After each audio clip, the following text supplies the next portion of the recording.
He just says house of Israel. It says, I will put my laws in their mind and write them in their hearts. Why ain't there a verse that he going to put the law in the minds of the Gentiles? So only the Israelites got to obey the law? The non-Israelites ain't got to obey the law?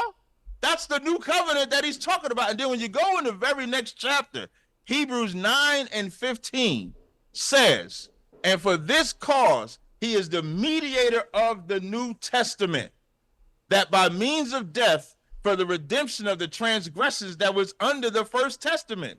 So if you wasn't under the first testament, you're not a part of the New Testament. That's what the text say.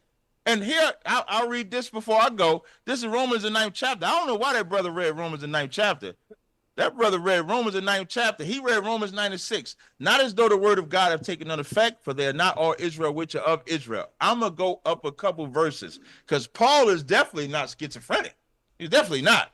So Paul says in Romans 9 and 4, who are Israelites to whom pertain the adoption? He didn't say everybody pertain the adoption. He only said Israel pertains the adoption. The glory, the covenants. So only Israel pertain the covenants.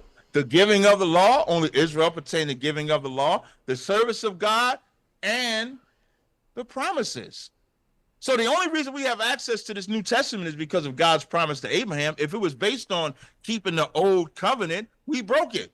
But because of that promise, we keep it. And it says, whose are the fathers, and of whom concerning the flesh Christ came. So now the fathers are only Israelites. So that's the only reason Christ came, was for those fathers, not Moabite fathers, not Ammonite fathers, not Edomite fathers, or Hamite fathers. Then his verse says, not as though the word of God have taken none effect, for they are not all Israel which are of Israel, meaning being in Israel ain't enough. You did now. This is hold on, Cesaria. You read the next verse.